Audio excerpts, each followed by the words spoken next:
मागच्या 15 दिवसात बांगलादेशमध्ये 3 हिंदूंच्या हत्या करण्यात आलेल्या आहेत. बांगलादेशमध्ये जमाते इस्लामी आणि नॅशनल सिटीझन पार्टी या नवीन पक्षाचे जे काही नेते आहेत, हे सगळे नेते भारत विरोधी अनेक वल्गना मागच्या दिवसांपासून करतायत. ते म्हणतायत की भारताची जी 7 सिस्टर्स आहेत, म्हणजे जी 7 पूर्वोत्तर राज्य आहेत, ही राज्य आम्ही तोडून टाकू. ते असं देखील म्हणतायत की भारताला आपण धडा शिकवायची आता वेळ आलेली आहे. भारतानं बांगलादेशवर कंट्रोल करायचा प्रयत्न केलेला आहे. अशा पद्धतीच्या घोषणा बांगलादेशमध्ये अनेक नेते देत आहेत.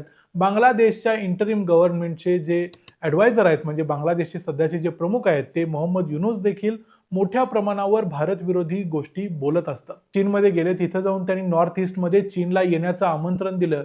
त्यांनी सांगितलं की बांगलादेशच्या मर्जीशिवाय भारत समुद्रापर्यंत पोहोचूच शकत नाही. अशा अनेक गोष्टी सध्या बांगलादेशमध्ये होत आहेत. बांगलादेश आणि भारत या दोघांचे संबंध अतिशय ताणलेले आहेत. म्हणजे बांगलादेशच्या जन्मापासून आजपर्यंत कधीही नव्हते तेवढे. आणि एकीकडे बांगलादेशचे नेते असं सांगतायत की भारताची चिकन स्नेक आमच्या हातात आहे. म्हणजे सिलिगुडी कॉरिडॉरला जे चिकन स्नेक असं म्हटलं जातं, त्या चिकन नेकवरती हे सगळे लोक आता टपून बसलेले आहेत आणि ते म्हणतात की भारताची मान आमच्या हातात आहे. पण खरं तर बांगलादेशची मान सध्या भारताच्या हातात आहे आणि ती नरेंद्र मोदींच्या हातात आहे. मग नक्की झालंय तरी काय?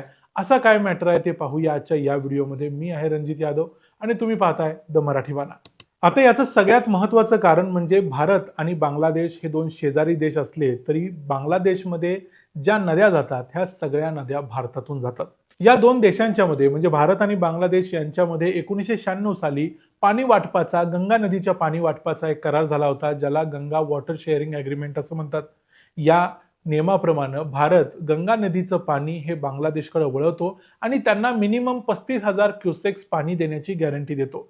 याशिवाय बांगलादेशमध्ये आणखी ज्या महत्त्वाच्या 2 नद्या आहेत, त्यापैकी एक नदी आहे ब्रह्मपुत्रा आणि दुसरी नदी आहे मेघना.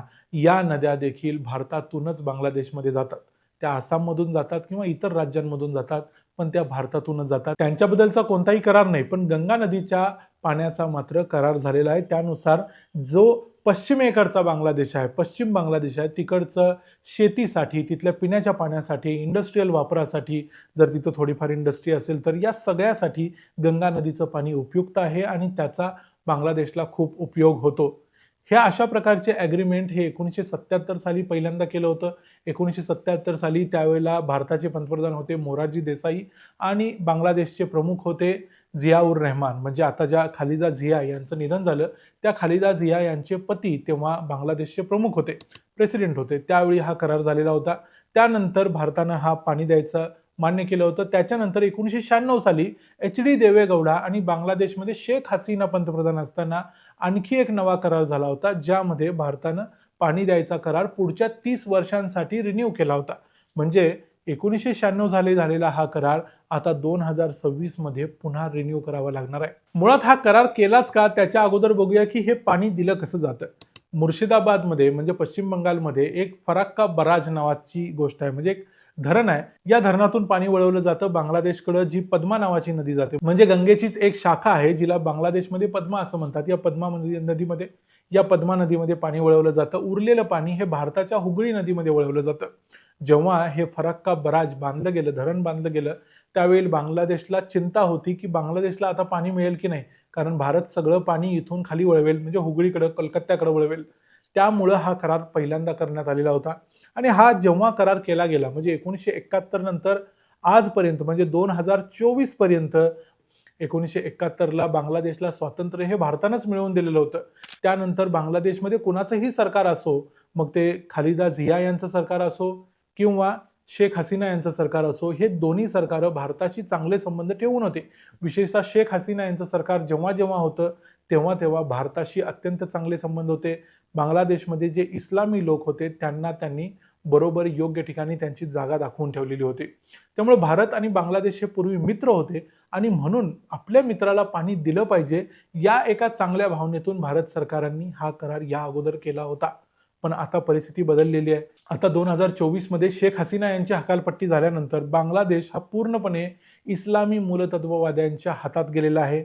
बांगलादेश हा पूर्णपणे अँटी इंडिया फोर्सेसच्या हातात गेला आहे. ज्यांना ज्यांना भारताला संपलेलं बघायचं आहे किंवा भारताविरुद्ध कारवाया करायच्या आहेत, त्या सगळ्या जमाते इस्लामी, नॅशनल सिटीझन पार्टी सारख्या पक्षांच्या हातात बांगलादेश जातोय की काय, आता सध्या तशी परिस्थिती आहे.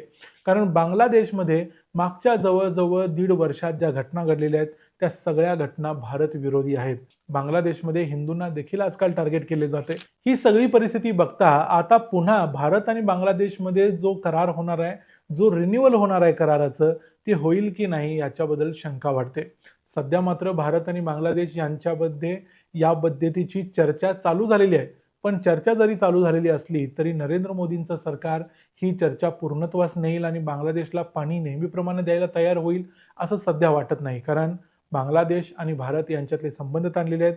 ज्या पद्धतीनं संबंध ताणल्यानंतर नरेंद्र मोदींनी पाकिस्तान बरोबरचा इंडस वॉटर ट्रीटी म्हणजे सिंधू जल करार रद्द केला होता, त्याच पद्धतीनं नरेंद्र मोदी बांगलादेश बरोबरचा हा गंगा वॉटर शेअरिंग ॲग्रीमेंट देखील रद्द करू शकतात.